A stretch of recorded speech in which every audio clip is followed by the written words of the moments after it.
New Jersey is watching, the United States is watching, and the world is watching.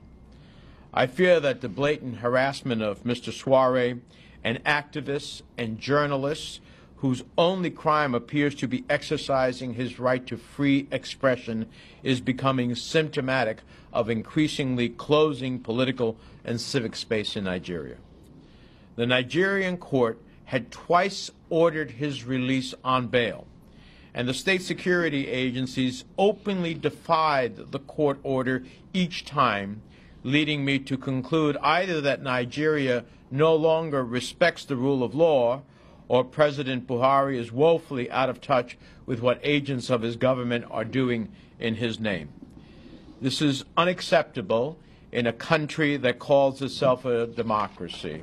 Please join us. I'm sorry we have time constraints, so we started, but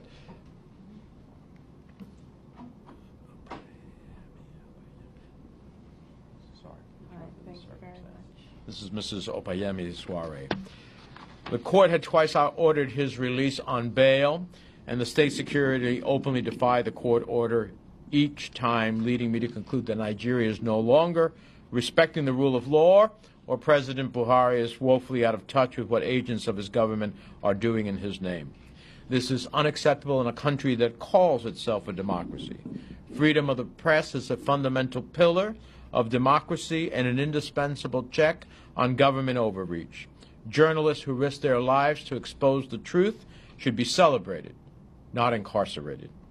Over 200 years ago, our founding fathers had the foresight to recognize the importance of a free press to a fledgling democracy, enshrining it in our First Amendment. Today, that importance cannot be overstated. It is unacceptable to treat the husband and father of a U.S. citizen with such blatant cruelty. So we stand here with a family who is devastated by the uncertainty that these actions have caused. Today, my office contacted our ambassador in Nigeria in an effort to obtain answers about what actions the United States is taking on the Sowore family's behalf. In the next several days, I'll continue to engage with the State Department in Washington to ascertain the impact that the rearrest of Mr. Sowore and the detention of other activists and journalists will have on our relationship with Nigeria. My hope is that the bilateral relationship we have with Nigeria will be reassessed in light of these events. Mr. Sowore needs to be free, and he needs to be free now. The rule of law must be observed, and that means he should be liberated. With that, I invite Mrs. Sowore to say a few remarks. Thank you.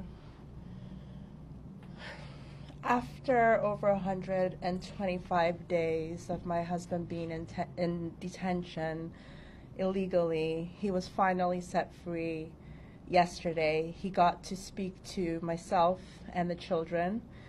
For the first time, they got to see his eyes when they spoke to him, when we FaceTimed with him. I haven't told them yet that he was rearrested.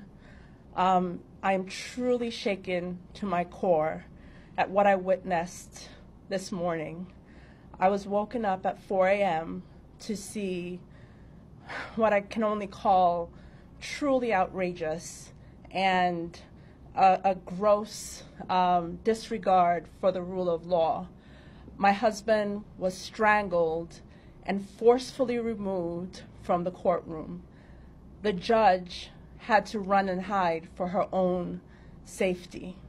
How do I tell my children who, after 125 days, have for the very first time spoken to their dad and seen his face, that he is again in detention and he may not be coming home for Christmas? How do they understand this, and how do they, where do they go from here? How do they understand this? My 10-year-old has on his Christmas list, one of the things he wants is for his dad to be home for Christmas. Christmas is only a few days away. What do I tell him when I leave here and get home?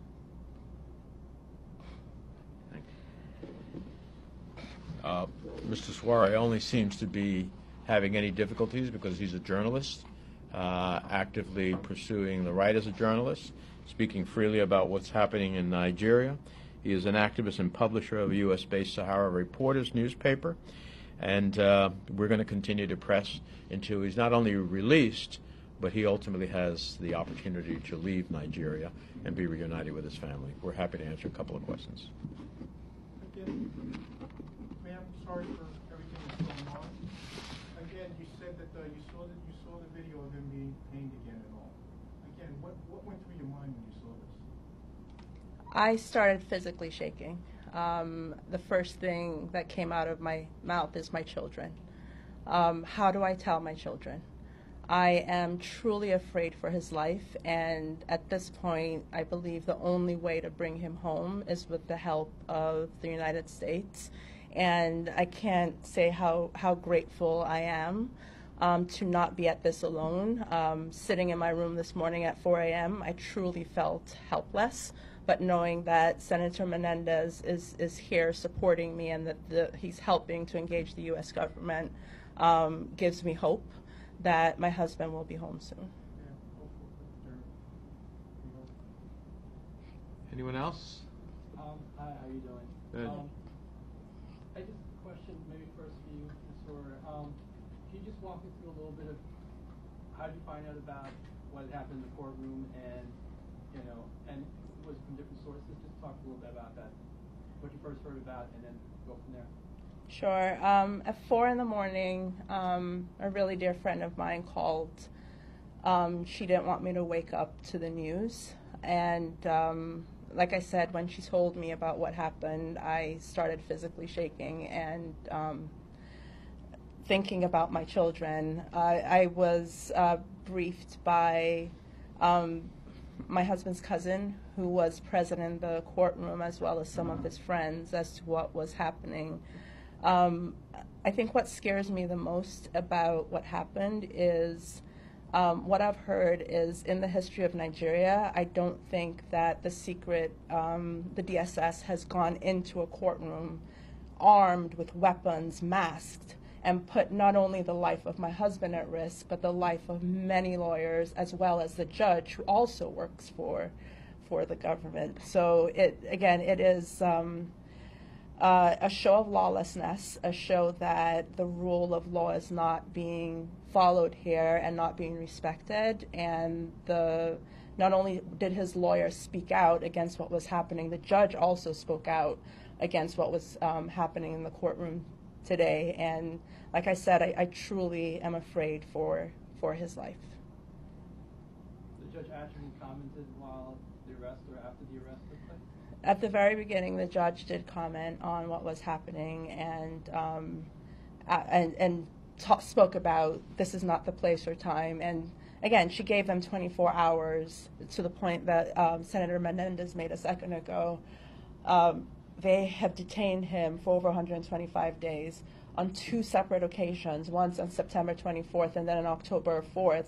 Judges have ordered his release, and the Nigerian government has ignored those and has been in clear violation of the orders for him to be released. So after giving them 24 hours, they let him out for 12 hours and then rearrest him when the court was adjourned to February.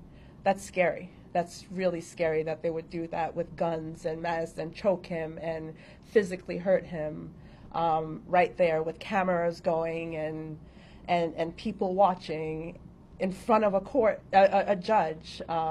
It just, again, shakes me to my core. Anyone else?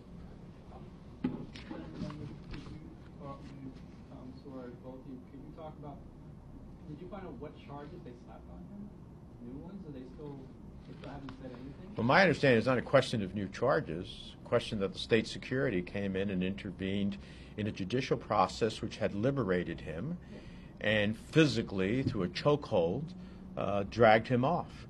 This is in violation not only of the rule of law and of the dictates of the court, it's in violation of the basic elements of human rights that we seek to observe globally, that are part of the Universal Declaration of Human Rights that Nigeria, I believe, is a signatory to.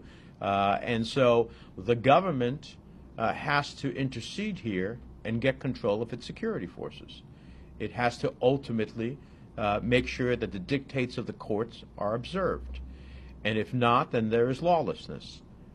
So this is on, from my perspective, it's on the government of Nigeria and its president to make sure that, in fact, the law is observed. He was released by court orders. He should be released. He should be out of harm's way, and we are watching. We will continue to press, and the consequences of anything happening to Mr. Sowore will be far beyond any harm that comes to him. There will be consequences in our relationship with Nigeria. Thank you all very much. Appreciate it.